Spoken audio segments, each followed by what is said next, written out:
इस कार्यक्रम के पुण्यार्चक हैं श्री अनिल नायक, श्रीमती विभा नायक, कुमारी अनुभा नायक, कुमारी अर्पिता नायक, श्रीमती नीलू, संजीव जैन नेताजी, समन्वय जैन, श्रीमती बीना जैन, अमित जैन, राहुल जैन, श्रीमती राशि जैन, शुभम जैन, आनंदपुरी, कानपुर।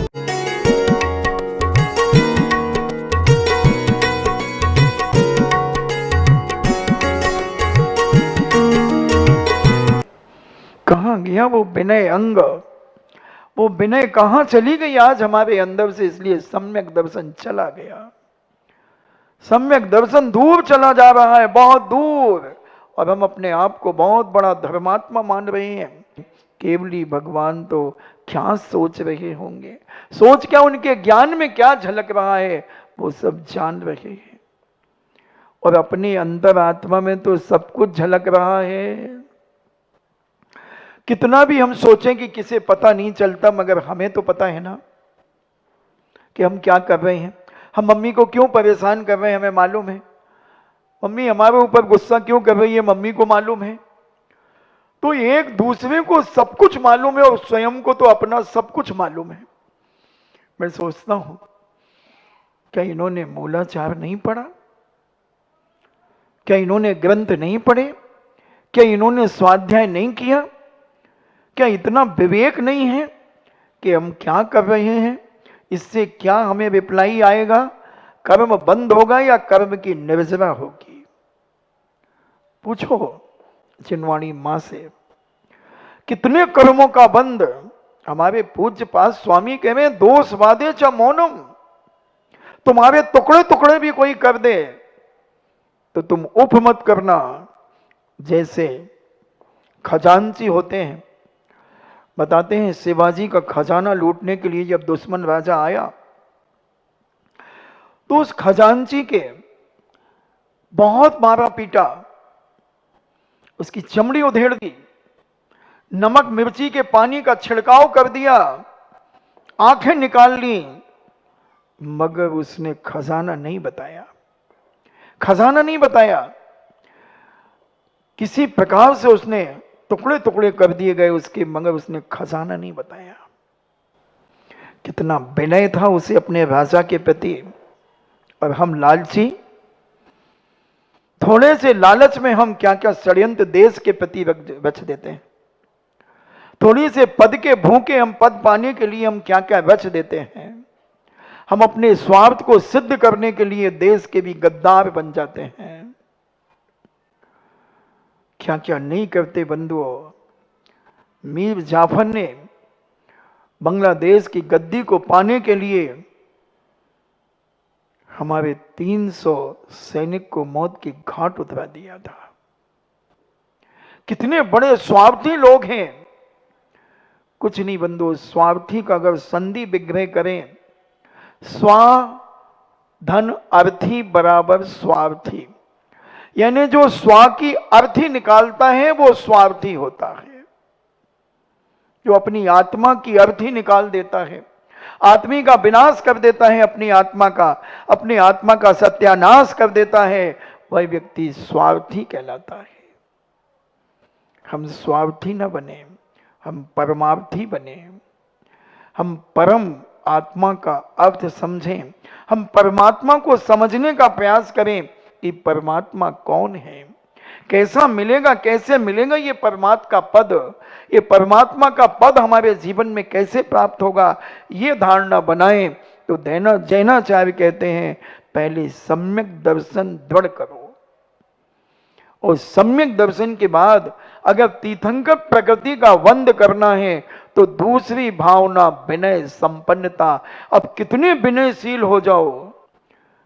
जैसे हमने कहा था ना कि जोधपुर में गालियां बकते हैं, जैसे आप क्या दिमाग खराब नहीं करना, जूते जूते मारूंगा, मम्मी इसको समझा लो नहीं तो भी चप्पल उतार के 3 दूंगा मैं।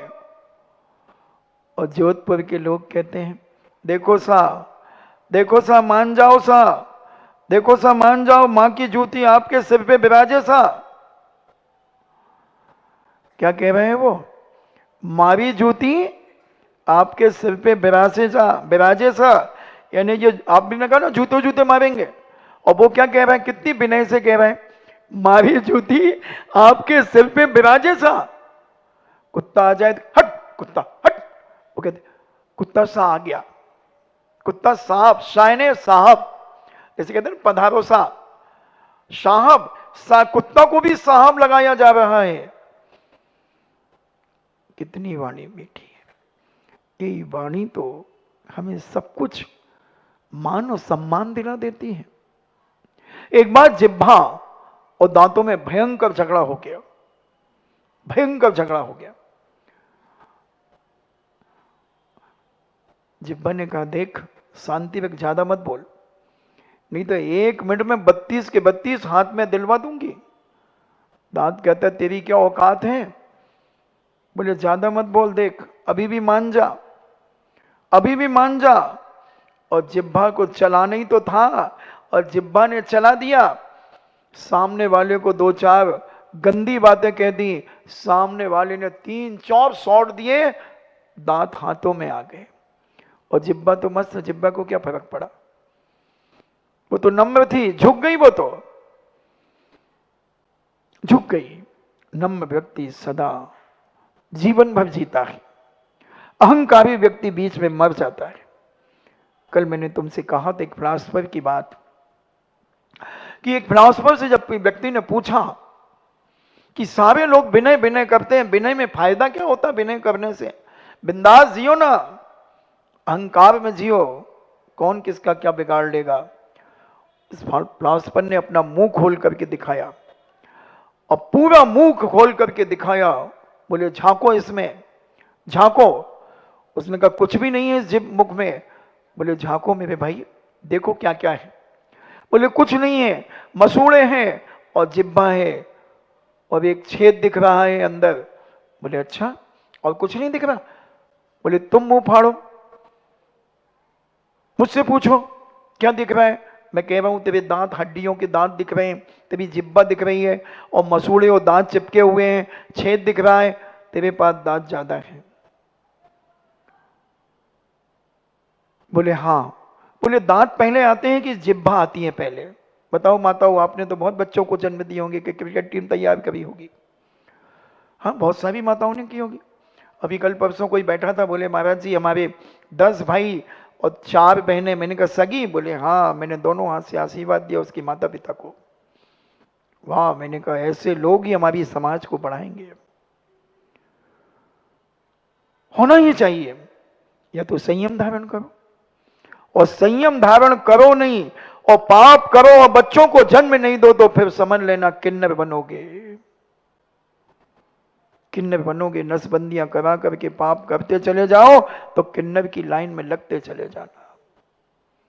खैर, जब उस फिलॉसफर ने कहा कि तेरा उत्तर दे दिया भाई मैंने, बोले नहीं दिया। बोले फिर उसने मुंह खोला और फिर दिखाया, फिर पूछा बताओ पहले कौन आता है, दांत पहले आते हैं या जिह्वा पहले आती है? उसने कहा पहले जिह्वा आती है फिर दांत आते हैं। बोले जन्म से बच्चा जन्म लेता जिह्वा लेकर के आता है साथ में। बताओ माताओ, तुमने तो जन्म दिया होगा, पहले दांत लेकर के आया था तुम्हारा बेटा या बेटी, कि पहले जिह्वा लेकर के आया था? जिह्वा। तो जिह्वा की उम्र ज्यादा हो गई, दांत की उम्र कम हुई। फिर दांत क्यों पहले चले गए? क्योंकि वो अहंकारी थे, वो कठोर थे, उनमें नम्रता नहीं थी, विनयशीलता नहीं थी, इसलिए दांत चले गए और जिह्वा रह गई, क्योंकि जिह्वा में विनयशीलता थी, नम्रता थी, कोमलता थी। तो हम समझें अपने जीवन में अगर हमें ज्यादा जीना है, हमें इज्जत के साथ जीना है, बहुमान के साथ जीना है, यश के साथ जीना है, तो हम विनय करना सीखें। हम विनय को अपने जीवन में धारण करें और भावना भाएं कि हे भगवान मेरे मुख से कभी किसी के प्रति अपशब्द न निकल जाए, किसी के प्रति अभिनय ना हो जाए, क्योंकि अगर अभिनय हुआ तो मेरा सम्यक दर्शन मुझसे दूर भाग जाएगा और मैं मिथ्या दृष्टि बनकर के जिंदगी जीता रहूंगा। मिथ्या दृष्टि कभी बंधु विनयशील हो ही नहीं सकता, जैनाचार्य कहते हैं, उसका दर्शन विशुद्ध हो ही नहीं सकता। वो क्षण क्षण में अहंकार करेगा, क्षण क्षण में लोगों को दबाने का प्रयास करेगा, लोगों को बेइज्जत करने का प्रयास करेगा, और कहीं तो इतना दीनहीन बन जाएगा कि श्रावकों के सामने भी रोने लगेगा, समान व्यक्तियों के सामने भी रोने लगेगा। मैंने देखा कई त्यागी व्यक्ति साधु भी श्रावकों के सामने रोने लगते हैं। चाहते क्या उनसे? सहानुभूति, सहानुभूति चाहते हैं श्रावकों से। अरे साधु तो श्रावकों को सहानुभूति देता है, अब वो अपनी दीनहीन दशा सुना करके श्रावकों से सहानुभूति ले रहा है। क्या जीवन है बंधुओं, क्या जीवन है? किस लिए तुमने पीछे ली थी? किस लिए यह भेष धारण किया था? श्रावकों के अधीनस्थ रहकर, श्रावकों को अपने प्रभाव में लेकर जीना चाहते हो? कुछ नहीं होने वाला। सम्यक दृष्टि इन सब चीजों से दूर होता है, सब चीजों से दूर होकर के अपने आगम की आज्ञा के अनुसार अपना जीवन जीता है और उसी आज्ञा को लेकर के प्रवचन देता है, उपदेश देता है, निर्देश देता है, आदेश देता है और सबकी भावनाओं को पवित्र करने का प्रयास करता है। तो 16 कारण भावना की दूसरी भावना विनय संपन्नता। अब हम दर्शन विनय की चर्चा की कि हम सम्यक दर्शन के जो उपगूहन आदि अंग हैं, अगर वो हमारे अंदर नहीं है तो वो दर्शन विनय है ही नहीं तुम्हारे पास। और जिसके पास दर्शन विनय नहीं होगी तो सम्यक दर्शन नहीं होगा, और सम्यक दर्शन नहीं होगा तो क्या होगा? मिथ्यात्, मिथ्या दृष्टि, मिथ्या दृष्टि। और मिथ्या दर्शन ज्ञान चारित्राणी संसार मार्गा। उमा स्वामी महाराज ने तो लिखा सम्यक दर्शन ज्ञान चारित्राणी मोक्ष मार्गा। और सम्यक हट गया और मिथ्या जुड़ गया तो क्या हो जाएगा? संसार मार्गा। वो संसार के मार्ग में ही विचलन करता रहेगा, वहीं डोलता रहेगा, वहीं घूमता रहेगा 84 लाख योनियों में। उसके जीवन का कल्याण नहीं हो सकेगा। इसलिए दर्शन की विनय, किसी की प्रभावना देख करके जलो मत, जलो मत। बहुत सारे लोग जल रहे हैं। 6,500 पाठशाला में लोगों को देखकर लोगों की छातियों पे सांप लौट रहे हैं, सांप लौट रहे हैं।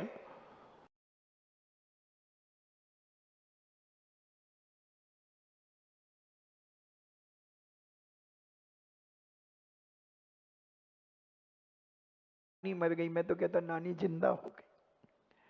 मैं क्यों किसी का बुरा सोचूं? मैं तो कहता हूं भगवान इनकी नानियां सदा जिंदा रहे। नालियां नहीं, नानियां, नानियां जिंदा रहें बेचारों की, और इनकी छातियों पे सांप न लौटें, इनकी छातियों पे सम्यक दर्शन ज्ञान चारित्र और प्रभावना लौटे, और इनके दिमाग में जाए कि हमें भी प्रभावना करना चाहिए। दूसरों की प्रभावना से हमें जलना नहीं चाहिए। प्रभाव से क्या जलते हो तुम? अपना स्वभाव तो बनाओ। चौकों से जलते हैं बहुत सारे साधु कि सुधा सागर जी महाराज आचार्य भी जहां जाते हैं वहां चौके चौके लगते हैं। तुम छक्का लगाओ ना, तुम छक्का लगाओ। चौके के चक्कर में क्यों पड़ते हो? कुछ करो तो, कुछ करके तो दिखाओ। कुवत कम गुस्सा ज्यादा लक्षण है पिट जाने का। आमद कम खर्चा ज्यादा लक्षण है मिट जाने का। कुवत दूसरों के कंधे पर बंदूक चलाकर हम अपने आप को समझते थे कि हम बहुत बड़े हैं, हमारा बहुत प्रभाव है, और जब पता चला उसने कंधा हटा दिया, बंदूक गिर गई, अब पता चल रहा है कि हमारी औकात क्या है, हमारी औकात क्या है। बाप के नाम पर कब तक खाते रहोगे? बाप के नाम पर कब तक अपनी जिंदगी जीते रहोगे? कभी सेल्फ डिपेंड होने का प्रयास करो, अपने पैरों से चलने का प्रयास करो, अपने जीवन को खड़ा करो। अभी तो दूसरों के कंधों पर, दूसरों के नाम पर हम जी करके बहुत कुछ लोगों को बेवकूफ बना चुके हैं। जब तक राज नहीं खुल पाए तुम अपनी आवाज सजा लो, और जब तक श्वास नहीं रुक पाए तुम अपना इतिहास बना लो। सोचें, समझने का प्रयास करें।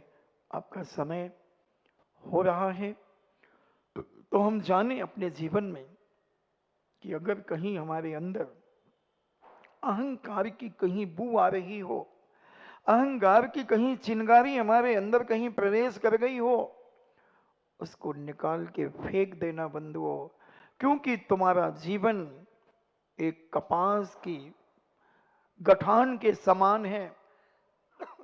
जैसे गठान, कपास की गठान में, कपास की गोदाम में अगर एक आग की चिंगारी चली जाए तो सारा कपास जल करके समाप्त हो सकता है। ऐसी एक अहंकार की चिंगारी, एक मायाचारी की चिंगारी, एक क्रोध की चिंगारी, एक लोभ की चिंगारी अगर हमारी अंतरात्मा में प्रवेश कर गई है तो समझ लेना ये सम्यक दर्शन रूपी महल ढह देगी, सम्यक दर्शन रूपी गोदाम को जला करके नाश कर देगी, मिथ्यास से तेरा जीवन भर देगी, और सम्यक दर्शन और विनय संपन्नता तेरे अंदर से दूर हटा देगी। इसलिए बंधुओं, मैं सदा कहना चाहता हूं, प्रतिदिन कह रहा हूं कि अपने जीवन में विनय को मत छोड़ना, विनय मत छोड़ना, मगर मायाचारी से रहित होना चाहिए विनय। कहते हैं तिरछी टोपी मृदुल वाणी बेईमान की यही निशानी। जो तिरछी टोपी लगाने वाले होते हैं और बड़ी विनय करते हैं, ये एक नंबर के बेईमान होते हैं। नीतिकारों ने कहा, नमन नमन में फेर है अधिक नमे बेईमान, दगाबाज दूनो नमे चीता चोर कमान। कई लोग बहुत झुकते हैं, बहुत झुकते हैं, बहुत विनय करते हैं, मगर नमन नमन में फेर है अधिक नमे बेईमान, दगाबाज दूनो नमे चीता चोर कमान। जो छली कपटी मायावी होगा वो बड़ी विनय दिखाएगा, बहुत हाथ जोड़ेगा, बहुत झुकेगा बार बार, तो नमन नमन में अधिक नमे बेईमान। और जो बेईमान होगा, धोखेबाज होगा, वो व्यक्ति और ज्यादा विनय दिखाएगा। अधिक नमे दगाबाज दूनो नमे, और जो धोखे दगाबाज होगा, बदमाश होगा, चिटिंगबाज होगा, वो और ज्यादा नमन करेगा, झुकेगा। अधिक नमे बेईमान, दगाबाज दूनो। चीता, चीता को देखा आपने, जब वो उछलता है तो पहले जमीन में लेट जाता है और बिल्कुल जमीन से अपने पेट को चिपका लेता है, और फिर क्या छलांग लगाता है शिकारी को पकड़ने के लिए। चीता। चोर, चोर भी किसी के मकान में घुसता है तो बिल्कुल ऐसे फैल करके नहीं चलता, सुकुड़ करके, झुक करके कि कोई देख ना ले। बालकनी में भी बिल्कुल ऐसा चला जाएगा, सांप जैसे घसट करके चला जाएगा, क्योंकि बालकनी तो 3 फुट की है और खड़ा होगा तो कोई देख लेगा। चोर, चीता, चोर, कमान। और कमान, तीर की कमान को जितना तेज खींचोगे, जितनी वो झुकेगी उतनी दूर तीर जाएगा। इसलिए विनय मायाचारी से रहित होना चाहिए, अहंकार से रहित होना चाहिए, स्वार्थ से रहित होना चाहिए और क्रोध से रहित होना चाहिए। ऐसी विनय संपन्नता और ऐसा दर्शन विनय, सम्यक दर्शन का विनय, आचार अंगों का विनय अगर हम अपने जीवन में करते हैं तो हमारी पहली विनय दर्शन विनय होगी। इसके बाद आपका समय हुआ, हम समझेंगे कि हे भगवान, मेरा सम्यक दर्शन ना जाए और मैं इस सम्यक दर्शन की दर्शन विनय जो पूज्य वरों ने कही है वह मेरे रग रग में विद्यमान हो।